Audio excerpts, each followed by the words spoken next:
جس اعظم خان کو میں جانتا ہوں وہ ایماندار آدمی ہے، قابل آدمی ہے، اور جس طرح کی باتیں میں نے پڑھی ہیں سائفر میں وہ کہہ نہیں سکتا۔ جب تک میں اعظم خان کے منہ سے نہیں سنوں گا میں مانوں گا نہیں، کیونکہ اس میں یہ کئی باتیں حقیقت کے ساتھ نہیں ہیں، یا تو زبردستی سے اسے کروایا گیا ہے۔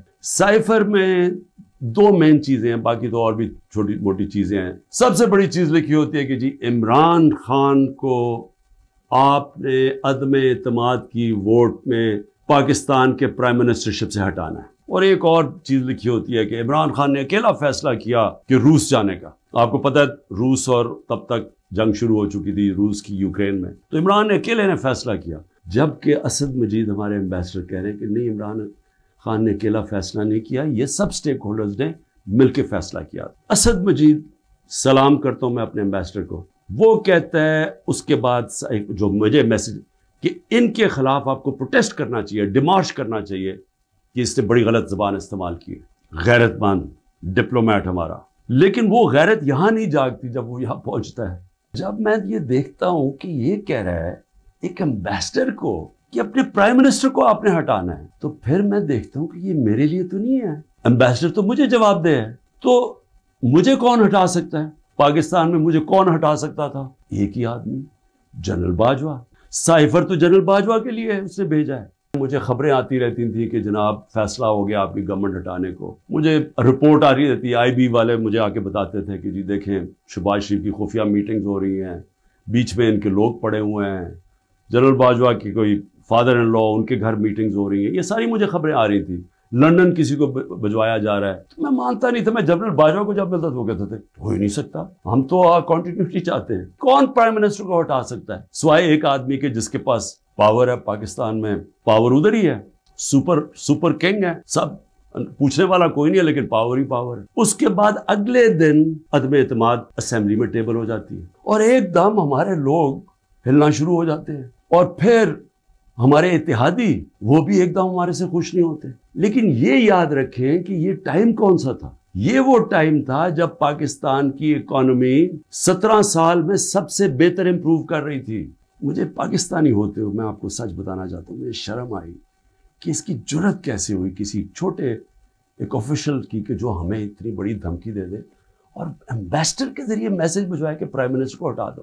لیکن اس کی غلطی نہیں تھی، شرم یہاں نہیں آ رہی تھی۔ جن لوگوں کی ذمہ داری تھی کہ قوم کی حفاظت کرنا، جس آدمی کی کہ قومی وقار کو بچانا، قومی غیرت، وہ ساتھ ملا ہوا تھا۔ یعنی یہ سارا پلان ادھر سے شروع ہوا تھا۔ میرے اوپر غداری کا پرچہ کر دیا ہے کہ جنرل فیصل نذیر کو میں نے ڈرٹی ہیری کیوں کہا، سائیکوپیتھ کیوں کہا، میرے اوپر غداری کا پرچہ لگ جاتا۔ میں پھر سے کہتا ہوں کہ اگر ہم نے یہ کرنا ہے اپنے ملک کے ساتھ کہ کسی ادارے کو، اگر میں کسی جج کی بات کروں گا تو میں ساری جوڈیشری کے خلاف ہو گیا، اس کا مطلب کیا؟ میں پولیس کے خلاف کروں گا تو ساری پولیس کو میں نے برا بھلا کہہ دیا۔ یہ تو ہم اپنے ملک کو تباہ کر رہے ہیں۔ یہ پلیز میری قوم، آپ یہ سمجھ جائیں ایک بات، اگر معاشرے سے آپ تنقید ختم کرتے ہیں، آپ معاشرے کی قبر کھود دیتے ہیں۔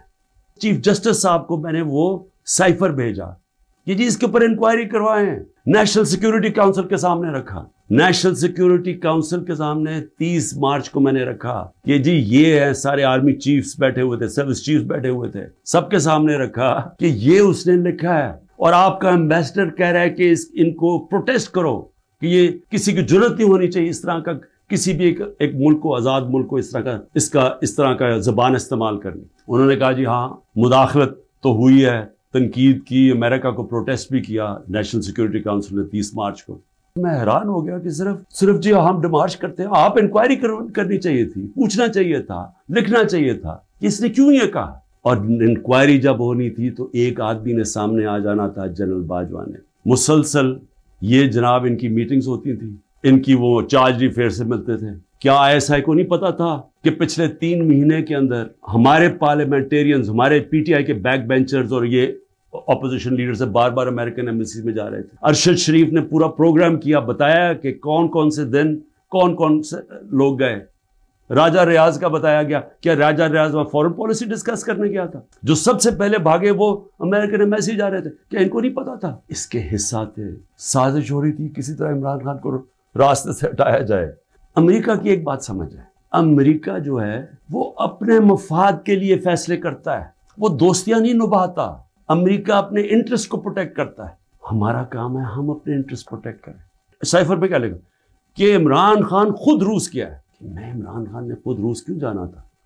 فورن آفس نے مجھے کہا, بیٹھ کے مشاورت ہوئی, ہم نے سارے پاکستان کے ایکس فورن سیکرٹریز کو بلایا, سب نے کہا کہ آپ کا رشیا جانا بہت ضروری ہے, ہمیں اپنے تعلقات ٹھیک کرنے چاہیے. پھر ہمیں 20 لاکھ ٹن گندم چاہیے تھی ان سے, وہ ہم بات کرنا چاہتے تھے, کنسیشن میں تھے. اس کے بعد جب ٹینشن ہوئی یوکرین سے تو تیل کی قیمتیں آسمانوں پہ چلی گئیں, کموڈیٹی سپر سائیکل آ گیا. انہوں نے کہا کہ آپ وہاں جا کے تو ان سے نیگوشیٹ کریں سستا تیل. تو سارا اسٹیک ہولڈرز کے ساتھ جتنے بھی تھے انہوں نے پورا پلان کیا. ہم ٹرپ پہ جانے لگے, شام کو ٹینشن بڑھ گئی روس کی اور یوکرین کی. میں نے جانے سے پہلے جنرل باجوہ سے پوچھا کہ کیا مجھے جانا چاہیے یا نہیں. انہوں نے کہا ہم سب بیٹھے ہوئے ہیں, ہمارے خیال میں آپ کو جانا چاہیے. تو سب سے پوچھ کے میں روس گیا, میں اپنی ذات کے لیے تو نہیں گیا. تو واپس آیا تو جناب جنرل باجوہ نے اس کے 2 دن بعد کہ جی مذمت کرو کہ جو روس چلا گیا وہاں. فورن آفس بھی بیٹھا, ہمارے مین لیڈرز بیٹھے ہیں. ہم نے کہا کہ ہندوستان تو مذمت نہیں کر رہا, وہ تو ان کا اسٹریٹجک ایلائی ہے, وہ تو نہیں کر رہا, ہم کیوں کریں. اور ہم ان سے ڈیل کر کے آ گئے تھے سستا تیل پہ اور سستی گندم پہ. اس کے بعد جا کے ایک نیشنل سیکیورٹی کا سیمینار ہو رہا ہے, جنرل باجوہ بیٹھ کے کہتا ہے جی عمران خان ہم روس کی سخت مذمت کرتے ہیں. گورنمنٹ کی پالیسی کے خلاف جا کے سٹیٹمنٹ دے دیتا ہے. اس کے بعد حسین حقانی کی ٹویٹ آتی ہے, وہ کہتا ہے جنرل باجوہ پرو امریکہ ہے اور عمران خان اینٹی امریکہ ہے. بعد میں ہمیں پتہ چلتا ہے کہ ہم نے $30,000 دے کے حسین حقانی کو جنرل باجوہ نے ہائر کیا ہوا تھا ہماری گورنمنٹ کے دوران. وہ بعد میں جب ان کا فیرا, ان کا ایک ادارہ ہوتا ہے جو آپ کو رجسٹر کرنا پڑتا ہے لابیز کو, اس میں پتہ چلتا ہے بعد میں ہمیں. تو میرا اپنا ہی آرمی چیف میرے خلاف لابی کر رہا تھا, ان کو بتا رہا تھا میں کتنا برا ہوں. کوئی فکر نہیں ہے ملک کدھر جا رہا ہے, کوئی اس وقت فکر نہیں کہ ملک کے سارے ادارے تباہ ہو رہے ہیں. سارا صرف ایک 1 پوائنٹ ایجنڈا ہے کہ عمران خان کو کس طرح ڈسکوالیفائی کرنا اور جیل میں ڈالنا ہے, یہ ایجنڈا ہے. اس کے اندر یہ سائفر بھی آ گیا. یہ نہیں ان کو پتا کہ سائفر میں ان کی تباہی ہے, کیونکہ سب ملوث تھے اس میں. یہ شہباز شریف بھی تھا, زرداری بھی تھا, ساروں کو پتا تھا سائفر کا. سارے میٹنگز کر رہے تھے امریکنوں کے ساتھ. انکوائری سب سے بڑی یہ ہونی چاہیے سائفر کے اوپر جو FIA نہیں کر سکتی. اگر صحیح انکوائری کروانی ہے تاکہ ہم آگے یہ غلطیاں نہ کریں, تو انکوائری یہ ہونی چاہیے کہ یہ سازش میں کون کون شریک تھا کہ گورنمنٹ گرا کے ایک ملک کی اکانومی کی تباہ کیا, آج پاکستان کو گھٹنوں پہ رکھ دیا. آج اگر ہم ان کی مدد نہ کرتے اور IMF سے نہ کہتے کہ آپ کی سٹینڈ بائی ایگریمنٹ کے ہم ساتھ ہیں, تو پاکستان ڈیفالٹ کر گیا تھا. ڈیفالٹ کرنے کا مطلب کہ آج لوگوں کا معاشی قتل ہو جانا تھا, جو ہو چکا ہے. اس سے دگنی مہنگائی ہو جانی تھی, بے روزگاری یعنی سارا جو ہماری باہر سے فائنینسنگ ختم ہو جانی تھی, جو آگے آج ہی برے حالات ہیں اس سے دگنے ہو جانے تھے.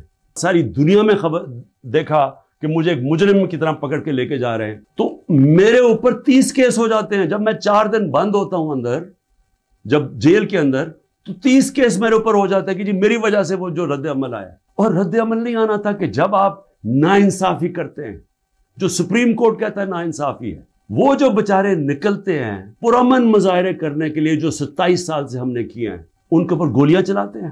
25 لوگ ہیں جن کو انہوں نے شہید کیا ہے, 16 کے پاس ہمارے پاس ڈیٹس ہیں, 9 غائب ہیں ابھی. 3 لوگوں کی ٹانگیں کٹتی ہیں, ایک آدمی پیرالائزڈ ہے اس وقت, کمر میں گولی لگتی ہے. اور یہ کیا کرتے ہیں اوپر سے انہی کے اوپر کیس بنا دیتے ہیں. ساری دنیا کے اندر اب جب ایک کوئی پولیس کی گولی لگی تھی نا ایک فرانس کے اندر, 4 دن سارے فرانس میں آگ لگی, 100 بلڈنگز اور گاڑیاں جلا دی لوگوں نے. تو آپ کو پوچھ نہیں رہا کہ آپ پاکستانی نہیں تھے, اور 100 لوگوں کو گولیاں اور لگتے ہیں, اور جن کو ایک کو جس کو گولی لگتی ہے ٹانگ کٹ جاتی ہے اس کو پکڑ کے جیل میں ڈال دیتے ہیں. حکومتیں چلتی ہیں اخلاقی قوت پہ, ڈنڈے مار کے جانور چلتے ہیں, ڈنڈے مار کے نہیں چلوا سکتے آپ لوگوں کو اگر آپ یہ سمجھتے ہیں کہ اس کی ظلم کی وجہ سے یہ چوروں کو تسلیم کر لے گی قوم, جو 30 سال سے ملک کو لوٹ رہے ہیں, جن کے پیسے باہر پڑے ہیں, جن کی سارا یہ جیسے انہوں نے اقتدار سے لے پھر باہر بھاگ جانا ہے, تو اگر یہ سمجھتے ہیں کہ لوگ اس خوف کی وجہ سے ان کو تسلیم کر جائیں گے, مجھے ترس آ رہا ہے ان لوگوں کے اوپر جن کی یہ سوچ ہے.